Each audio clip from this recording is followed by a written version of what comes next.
Hi, it's Janice. Welcome back to the Fleurs channel. Today I am going to show you how to make these super cute mini hoops plus 7 others into embroidery charms. The hoop project is one that we worked on last week.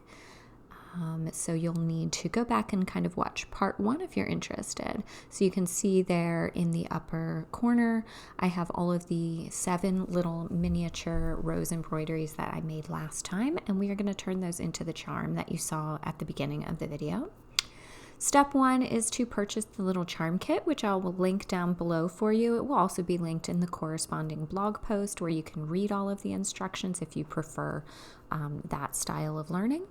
But I have just a few small little snips of batting cut off of other projects. You really need just very tiny pieces. These hoops measure approximately 1 inch round, so we're working with really little bits and pieces here today. It's a great way to use up those tinier scraps. And I'm trimming them down into the size of a circle, just slightly larger than the backing piece that we're going to put behind our little hoops.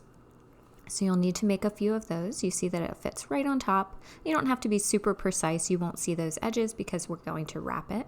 Then I'm using my hot glue gun and I'm putting just a really small dab of glue in the center of the smallest disc that comes with them that you're going to wrap your little embroidery around. That just helps hold everything in place. You can see in the kit, it comes in a little baggie and has a smaller circle, a larger circle for on the back. It has the little hoop that mirrors a embroidery hoop, and then it comes with some little teeny weeny microscopic screws and a little screw, little nuts as well. And you need to put all of those pieces together to create the little hoop ornament. You could really do any design that you like here. I chose roses because we're coming up on Valentine's Day. Plus, in the last video, I spoke about how I was cleaning out my studio and I found this old silk ribbon embroidery kit and I wanted to work on using some of those up. So that's why I went with roses. Then I am cutting out my little embroideries and I'm first trimming off this excess square. I'm trying to save as much of this beautiful Robert Kaufman Essex linen as possible. And I'm just cutting out little squares and I'm trying to leave about 1/4 of an inch around the little circle that I drew. That's the main part of my canvas. Again, you don't have to be super precise here, but you want enough that you can wrap it around the edges of the little circles and tuck everything away. So don't go too close. And we also don't want to cut out just the circle because we don't want to see frayed edges. So I'm just giving it a little trim. I'm trying not to have too much fabric that it creates bulk, but trying to have enough fabric that it can wrap around. You could also erase the circle here. I just left them. They blended in really well with my oatmeal linen. I didn't feel like it was worth risking like smudging anything up, but you can be the judge on that.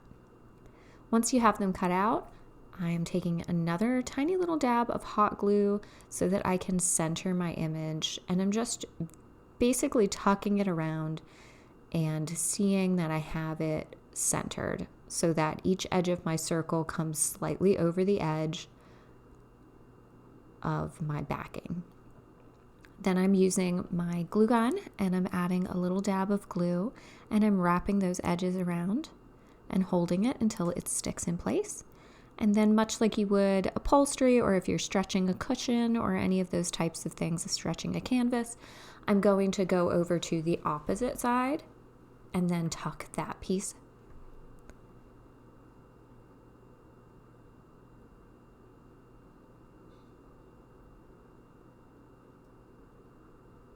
And then I'm going to complete tucking the remaining 2 sides.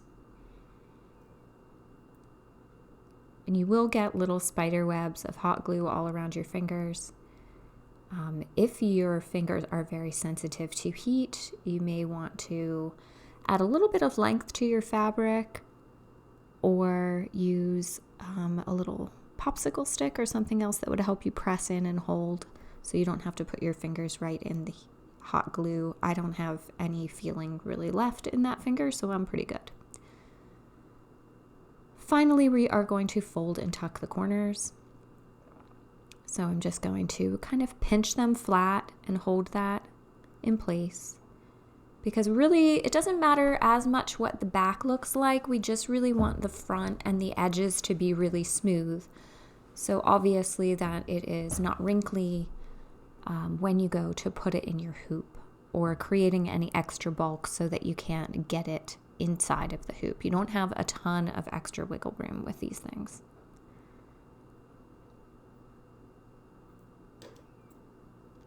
And then trim up anything if you need to, and you have to pick all the little spider webs off.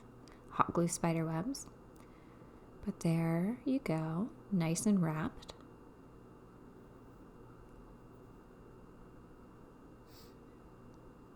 Then we are going to pop it into the little hoop frame.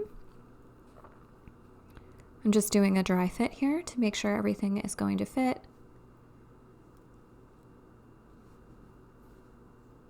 And then I thought about using hot glue, but I decided against it because with hot glue you don't really have a ton of wiggle room, and also if any seeps out around the edge, you can't wipe it away easily. It kind of clumps up. So I decided to go with this performance glue, or Eileen's craft glue, or this is the Scotch, or whatever. Just something that's like a wet craft glue. It has a little bit more forgiveness. You can easily wipe it away if you go over the lines or whatever. And it gives you a little bit more time to work your embroidery back and forth. So the only thing to consider here is how you want your embroidery to face. What is the top? I don't know that it matters so much, but it might be something you want to consider for composition. And then just remember to remove any excess glue with your fingers so that you don't have a lot of that hanging out over the edge. I took a minute and just held it nice and tight with my fingers to let everything set up and to squeeze out any excess glue.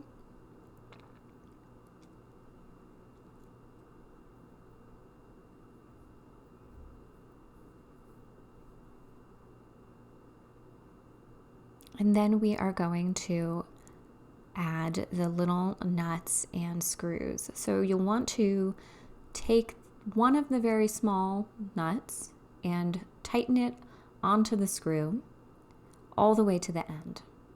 This would be really nice to do if you have a small pair of pliers, like jewelry pliers, which you can find at craft stores in the jewelry section. If you have dexterity issues, you may need a helper for this part. It was a little difficult to work with.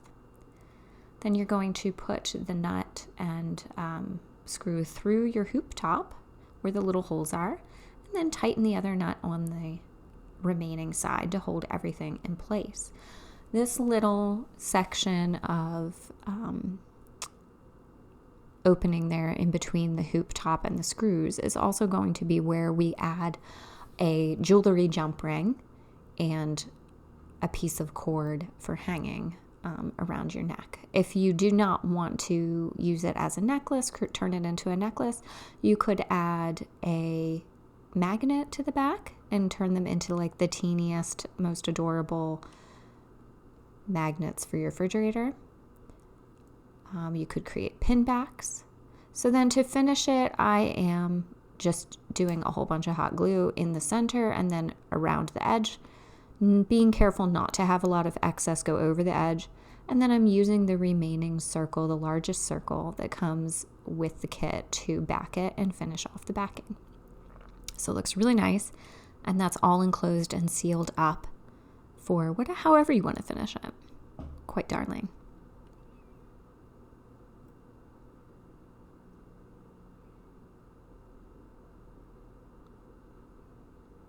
They have a slightly larger size of these two if you don't want to work in such a small miniature. You may want to just have a browse around and choose what you want to work with, what size you're comfortable with. So then I'm just going to go ahead and repeat that process for all of the remaining 7 little embroideries that I have.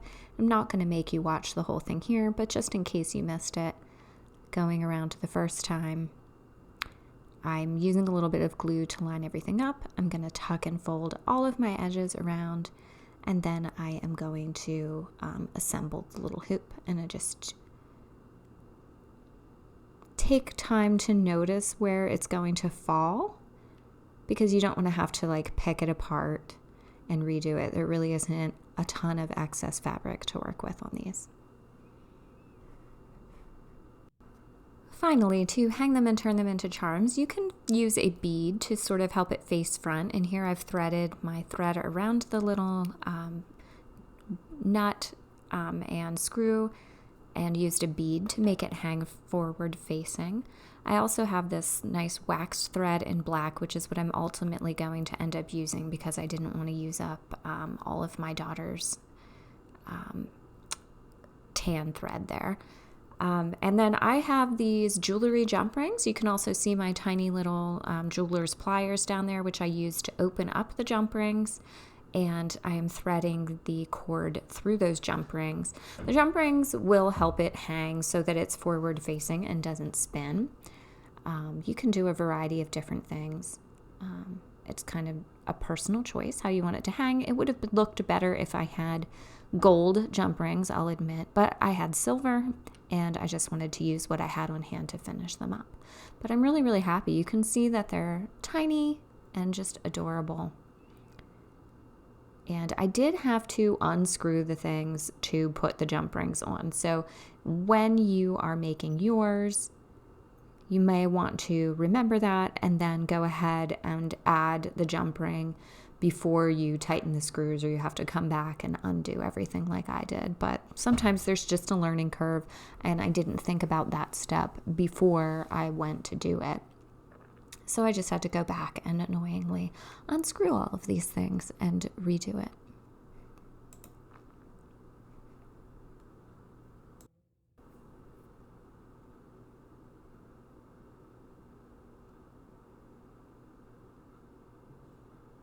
Definitely the addition of the jeweler's pliers made tightening the screws on so much easier. But again, if you have dexterity issues, this may be harder for you, and you may want to ask someone for help or choose a slightly larger size.